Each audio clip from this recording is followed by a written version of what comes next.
we complimented him at the time because he was 2 games up. Yes. Right, 2 battles up, and you know.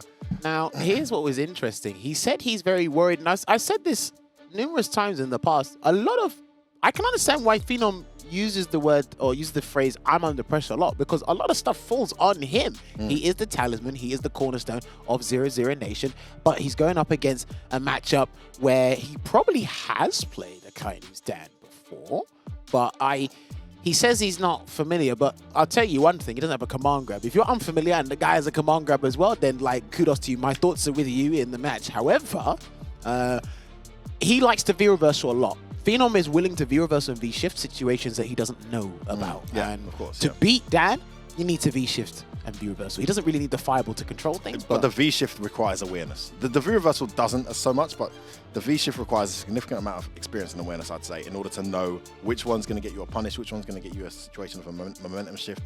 So we're going to find out just how much he's learned. Because the interesting thing is, before they even threw up Akainu Dan, he knew he was going to get Akainu Dan. So I'm guessing that set they had didn't go very well for Phenom, and he guessed that Akainu would remember that. So we'll see what he's done to pick that up since. So we're off now. It's first to 3, so maybe by game or battle 3 he might have figured him out. Because I wouldn't have put Dan in an extended set. That's my personal opinion, but Akainu says he loves this character. He's going to have fun. I think one of the most awkward things about Dan is you end up in block stuns, like, for example, distant block stun that you're just not used to having to face. Oh, that was a V-reversal. No, his V-reversal kick. His V-reversal kick. It might have been a V-shift, maybe, because this is the hard punch as well. Got to do down back, probably. Oh, man, Phenom hasn't got a clue around what's going on. This is a very solid start here from Akainu. But the good news for Phenom is it is 3 out of 5. As you mentioned, game 3, 20 points on the line. But as it stands, these guys could be heading into a 40-point win. Hey, look, it's you learn as you go along. You learn on the fly. That's one of the beauties about this stuff. But obviously, again, point differential hits with the outlaw kick, but too far to get that stand fist conversion there for Phenom. Again, he doesn't even know where to stand. Like this, you can tell he doesn't know where to stand. That's why he's playing footsies with Sandblaster instead of any buttons. Dan does have to make his approach though. Yeah, he's going to play distance. That's not a bad shout either. Gets in. Maybe flash knuckle puts him in the corner. Yeah, just backs up. I agree. Good. If he wants to work with this strategy, plan A. Hey, listen, man. You don't need to know the matchup if the character's not in front of you.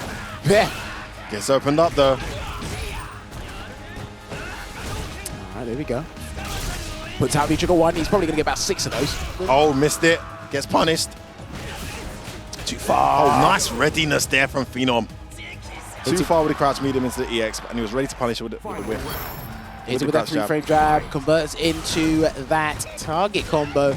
We go to a final round in battle 1. Oh, he's trying to swing out the cross counters now, F-word. Oh, that looked like a punish. That legit looked like a punish. Gonna do EX down Q Kyaku straight to the corner. I don't think that one was plus. Phenom just wasn't sure, so he didn't take his turn. Activates V-trigger.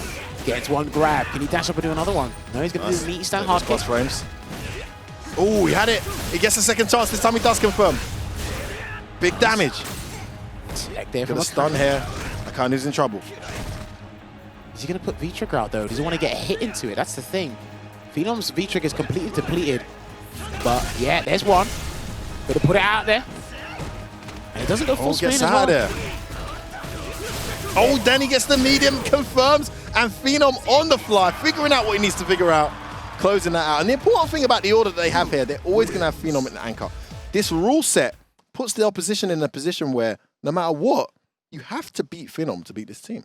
As much as it's not winner stays on, even if you're 2-0 up, you still got to beat Phenom. And if you beat Phenom in that set, you then got to beat Phenom in the tiebreak as well. So you got to beat Phenom to beat this team. Could be, but the thing is as well, you have to consider is the point differential when the outcome's done. Because they lost the first 2 games, and he has to bring it back to be able for them to win. It's going to be a 5-point differential. You don't want to going throughout the season with that giving 5 20 points every time you win. Because that 5 points could hurt them. It's not just the 5 points; it's the 20 points your opposing team's getting away with. That's true as well.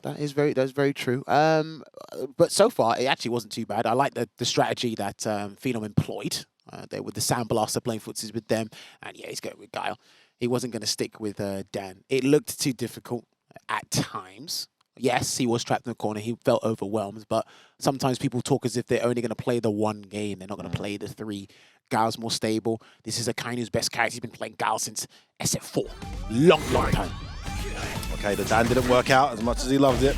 And this is one of the characters that we're hearing a lot of people say can fight Luke quite well. I mean, I'm not saying he beats him, but it's not a match where Luke has a big advantage. Hey, fighting someone well is better than not fighting him at all. All right, puts up the Sonic Cross as well. Looks like he's going with the whole first layout for the V system. I'll tell you what a situation for Akainu. He goes from missing the entire first match that his team had to now playing as the anchor in only the second game. Big responsibility. Big responsibility. Let's see if we can kind of close it out emphatically. Nice hand to you. Phenom's done a good job of cornering him here. Ready for that backdash as well. This is it. That was supposed to be a V reversal. Trying desperately to get out of the corner, but Phenom cleverly back rises there to keep him in it. All right. Oh, nice counter hit confirmed. Big damage, one more hit will do it. Wake up, crouch short. It's the back throw Finally there. out the corner. He's looking good here for Akainu. 3 Yeah, Sonic he was breaks worried. out. That's it. Nice. You saw the hesitation there. I don't reversal on wake up. Well, I think you do, and Akainu knows you might just. So he chose to hold back. Good jump in. Oh, this is going to hurt. Look This at is that gonna damage into the Avenger F word and the V reversal. Just give me a little big bit of whiff punish space. on that crouch medium. Man, this is a horrible situation for Akainu. Wakes up crouch short again. Yeah. Okay. I feel I'm standing at a nice distance where he can't get the jab to link, so not losing too much for that. All right, just backing off there, but again, trapped in the corner. He needs to get some sort of Again, counter he whiffs hit. that crouch medium. Not dead yet. There, the Tick tick throw throw. to take it. Wow. Okay. But that looked more comfortable, more sound. The way Phenom was playing that matchup, not just against Guile, but against Akainu, that's more of the Phenom I'm familiar with. Getting those hit confirms, getting those whiff punishes straight to the corner.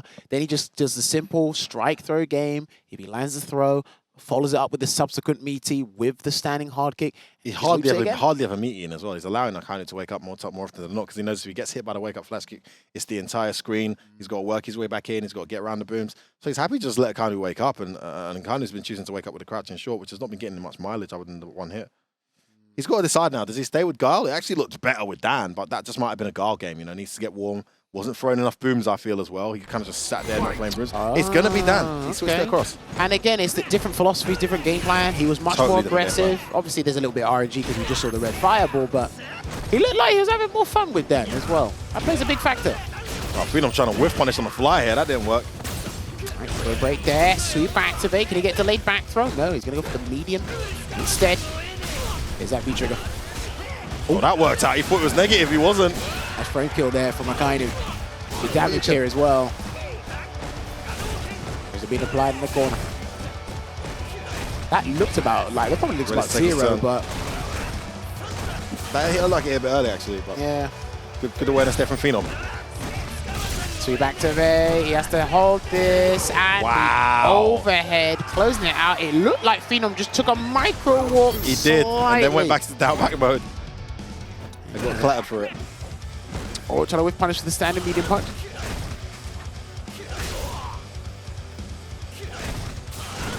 Yeah, here we go. Back to that strategy, the footsies with the Sandblaster. And what a jump, though. Jump, but it's going to be a decent damage with the stun out push. Kind of a joke. Into the DP, yes. No meter, has to hold this heat. Whoa. Are we going to get light down kick shortly? No. Nice sweep activate. Chose to quick rise. That surprised me. I thought he'd try and get away there. Big damage here, though. Caught by the meaty, trying to press a button on wake up. Look at the stun. A round that was going so well for Akainu, suddenly running away from him. Missed this cancel, no punish. Yeah, you wouldn't be ready for that all the time. You expect him to kind of have the taunt cancel ready at all times. Nice. Baits out that jumping. Doesn't get it confirmed, though. Right. He's got one more shot with the trigger here. With the rock smashers, Phenom. It completely just too far. And he really wants Akainu to walk into one of those buttons, boy. And a V-trigger comes out just to help his approach. What a jump out. Oh, counter. Did he get the links here? That's 2 taunt cancels, 1 Yes, cross one. Yeah, to the carry. Fireball to get the dash in. That was definitely plus. Blocks the V-reversal well. Nice CX Sandblast there and backs self away. Again, another wake-up backdash. Catches him low, does another meter to kill. Another wake-up backdash. V-trigger is out. It's Phenom. Oh, where you going? No, where you going, fam? Danretsuken into Dankukyaku, taking that game, salvaging at least one game against Phenom. He went from Dan to Guile, back to Dan. And Foulmaster is giving him some coaching there. We can't hear it, but you guys should probably be able to hear it at home. But, yep, deep breaths, because I think we've all been in this position before. 2-0 up, the guy gets one game, like, oh boy. This is massive. I mean, this could be a massive week for Gamers Origin if we can see a comeback here from Akainu. But at the same time, a terrible week if Phenom can't make this comeback for his team. Trying to frame trap him with a flash knuckle, get him to do something defensively. The incorrect choice. Oh, cancel though. Activate speed trigger, V reversal. Yeah, nice. He'll get another one very soon because this one bar, the only one bar trigger in the game. Okay. There we go. Looking good here. Flash knuckle for the meaty. Gets the grab. Pressure being applied. Great positional advantage here for Phenom. Trying to get himself to match point for his team. Okay. Sorry, equalizer point. Yeah, that's the second V trigger as well. He didn't really catches do him much. low. No meter there for the kill. Oh, is he going to look to throw him or just close out with a stand medium kick? Going to be something safe from Phenom. That's what he's all about. Stand medium kick. Nice stand mediums. Oh, nice. Stood in the range, backed out of the range. Sandblast connects. And now we have it. We have equalizer point here for Phenom. Well, Gio probably don't want to be on this. Big punish. They don't want to be in this situation right now. Catches him low again, tries to wake up, standing. This is a great start from Phenom. Pressure being applied. If he gets one counter hit, that's it. Or even one hit just in general. Could have stun. He's not going to be reversal, he can't. That was well handled. Got that jab out just at the right time. Switches sides. Oh, it stayed in front. Got the back throw anyway. He caught me. That was difficult to decide or decipher. Good. Russell straight away. Good choice. Get some ground back as well. Don't you dare try and jump. Juggles. Oh my days. I haven't seen that before. What an anti-air combo. One bar. Oh my, everything's working. Akainu. F-word. Oh, he got into tech. He got into tech, something that really anyone in the European region could do. He got Phenom to tech under awkward circumstances. As a guy, he doesn't really know. So can he put it to 2 apiece? Look at that pressure, man. That is incessant. Look at that fireball did so much damage just because of all the grey health he took from the block stun. That's with punish. Okay, Phenom catches that crouch fierce missing. Big recovery on that for Dan. Buttons after the crouch medium. But impressed, yeah, we don't know if he's going to reversal or not. He hasn't done it yet with Dan. Unless it's part of a combo here. Big whiff. It's him there. One throw. Can he be sneaky? He tried to, but Phenom snuffed it out. Nice check. Gets a grab. Got for a connect. Okay, good situation for Phenom. Almost got CA. Next hit wins for him. Can he sandblast that out? Nah, he wouldn't. Because it doesn't go full screen, he wouldn't need to. Just get out of the way. Lands that. It could be over here for Akainu. He's got one more. Still got one more. He has the CA if he can get an opening. I don't know if that's what Akainu's looking for. He's looking for CA on the projectile or... Well, no, just in general. If he can get any, he can do a big damage. But that's true. Here it comes. Yeah. Nice choice. Completely. Oh, he doesn't crosswalk DP. And he had the audacity to tech. Right, here comes the philosophical question. Who's the one risking it? Who's the one risking it? Walk up, bro. Phenom's in trouble. Buttons. Oh, he catches him low. No. He doesn't go to the EX. Oh, wake up, crouch medium. Here it comes. Here it comes. Oh, he got crouch short. He hesitated. He feared the wake up reversal, and for the second week running, Phenom has put his team in position to make the comeback. Wow. You know what? I'm telling you, man, these guys should have called themselves 0-0 Nation. They should call themselves Stress Nation. That's what these guys are doing every time. They happen to make Phenom pull it back under these clutch circumstances. And again, who's the one at risk? Him trying to pressure me or me do the reversal? And like you said, he called it. Wake up short takes it. Even Akainu was still scared in those final moments.